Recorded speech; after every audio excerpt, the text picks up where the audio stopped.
सभी स्टूडेंट्स को मेरा नमस्कार।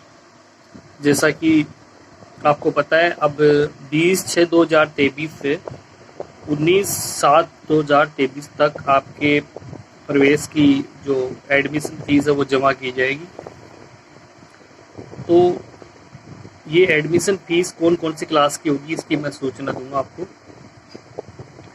और कुछ मुख्य तथ्य है इसमें, वो आपको जानना बहुत ज़रूरी है, क्योंकि पिछली बार लगभग 20 या 25 लड़कियों ने फीस गलत जमा करवा दी थी। तो पूरी डिटेल में आपको बताता हूँ, उसके बाद ही आप फीस जमा करवाएंगे। सबसे पहले ये सूचना उन स्टूडेंट्स के लिए है जिन्होंने इस साल 2023 में बीए पार्ट फर्स्ट की एग्ज़ाम दी है, बीएससी पार्ट फर्स्ट की एग्ज़ाम दी है, बीकॉम पार्ट फर्स्ट की एग्ज़ाम दी है। अब वो सेकेंड ईयर में हो गए हैं, तो उनकी फीस सेकेंड ईयर की फीस अब जमा होनी है। और ये सूचना उन स्टूडेंट्स के लिए भी है जिन्होंने इस साल सेकेंड ईयर की परीक्षा दी है, BA part second, BSc part second, BCom part second. अब वो थर्ड ईयर में हो गए हैं, तो उनके लिए भी है। और ये सूचना उन स्टूडेंट्स के लिए भी है जिन्होंने इस साल एमएससी प्रवेश, एमए प्रवेश, एमकॉम प्रवेश इसकी एग्ज़ाम दी है, और अब वो एमकॉम फाइनल में चल गए, एमए फाइनल में, एमएससी फाइनल में चले गए हैं, तो उनको भी फीस जमा करवानी है। तो कुल मिलाकर जो इस साल एग्ज़ाम दे चुका है वो अगली साल कॉलेज में अगली क्लास में चला गया, उनको अब प्रवेश की फीस जमा करवानी है, और वो फीस ई मित्र के माध्यम से जमा होगी। सबको पता है ई मित्र के माध्यम से ही जमा होगी 20/6/2023 से लेके और 19/7/2023 तक। 1/7/2023 से ये अपनी कॉलेजें ओपन हो जाएंगी, अध्यापन कार्य शुरू हो जाएगा।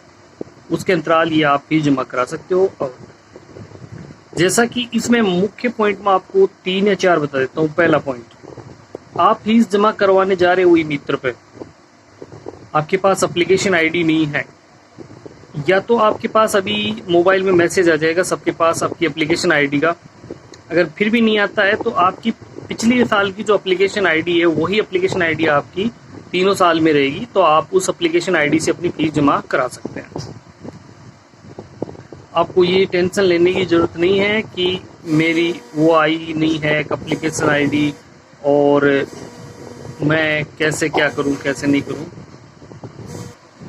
तो आपको टेंशन लेने की ज़रूरत नहीं है। आप प्रथम पार्ट में जो आपकी एप्लीकेशन आईडी थी उसी से आपकी फीस एडमिशन फीस जमा होगी। इसमें दूसरा पॉइंट ये है कि मैं एक्स स्टूडेंट हूँ, मैं इस साल फेल हो गई, तो क्या मुझे फीस जमा करवानी है या नहीं करवानी है।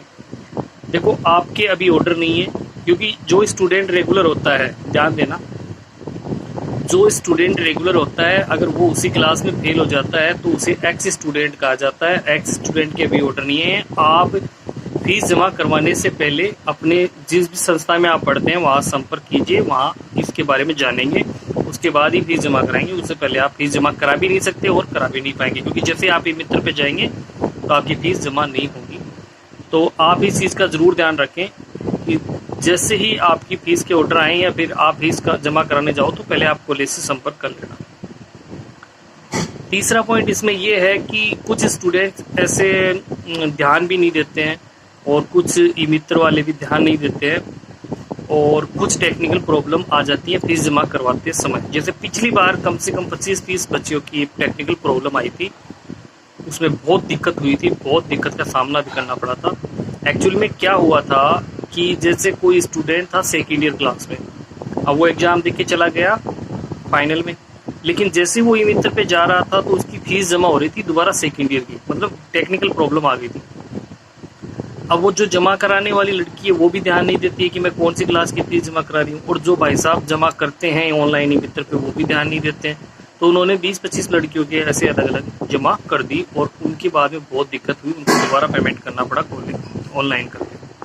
तो इस असुविधा के बचने के लिए आपको ये जान देना जरूरी है, जैसे आप पेमेंट करो ऑनलाइन तो एक बार आप श्योर करो कि हाँ, मैं जिस क्लास में इस साल हुई हूँ या होया हूँ, जिस क्लास में मैंने एडमिशन अब करना है, उसी की फ़ीस का उसी की डिटेल आ रही है, क्या नाम आएगा और एप्लीकेशन आईडी आएगी, डेट आएगी, जी डिपॉजिट, और वहाँ पे पेमेंट लिखाएगा और क्लास लिखी आएगी। तो आप इस बात पे श्योर हो, उसके बाद ही आप पेमेंट ऑनलाइन करें, और फिर रसीद जो निकलती है उसकी 2 कॉपी ओरिजिनल अपने पास रखें। उसको कॉलेज में जमा नहीं करवाना है, अपने पास रखना है। वो आपको आपके इसमें स्कॉलरशिप फॉर्म में काम आएगी, तो उसको आप अपने पास रखें। ये 3 पॉइंट थे, मैंने तीनों आपको बता दिए हैं। अब 20 तारीख बाद जैसे ही आपके मोबाइल में मैसेज आ जाए कि डिपॉजिट यूर फीस ऑन ई मित्र, तो आप ई मित्र पे जाके अपनी फीस जमा करवाएंगे और उसकी रसीद अपने पास रखेंगे। जिस स्टूडेंट के पास, फिर बता देता हूँ, अगर आपके पास एप्लीकेशन आईडी नहीं है तो आपकी पिछले साल की फर्स्ट ईयर की एप्लीकेशन आईडी 3 साल चलेगी। इसमें आप MA final, MSc final, MCOM final वाले भी फीस जमा कराएंगे और BA final, BCom final, BSc final भी जमा कराएंगे और BA part second, BSc part second और BCom पार्ट सेकंड, ये क्लासेस में फीस जमा कराएंगी और ई मित्र के माध्यम से जमा होंगी। हाँ, ये ध्यान दें कि जैसे ही आप ई मित्र पे फीस जमा करना चाहते हो, अगर कोई टेक्निकल प्रॉब्लम आती है तो फीस जमा करवाने से पहले कॉलेज में संपर्क कर लेना, अगर आपको कुछ समझ में नहीं आ रहा है तो, क्योंकि एक बार अगर पैसा लग गया तो आपको दोबारा पैसा वापस रिफंड नहीं होगा। तो इससे बेटर है कि आप एक बार, अगर टेक्निकल प्रॉब्लम आ रही है तो आप कॉलेज से संपर्क कर लें, क्योंकि आगे से ऑर्डर आए हुए हैं कि हर एक स्टूडेंट को सोशल मीडिया पे कैसे भी करके आपको बताना है कि आपकी फीस जमा हो रही है और आपको जमा करवानी है। ये सभी सूचना उन स्टूडेंट्स के लिए जो रेगुलर पढ़ते हैं, प्राइवेट स्टूडेंट्स के लिए सूचना नहीं है। रेगुलर स्टूडेंट जो किसी सरकारी संस्था में पढ़ते हैं, प्राइवेट स्टूडेंट की वो प्राइवेट स्कूल में ही जमा होगी। ठीक है, बाकी जय हिंद, जय भारत।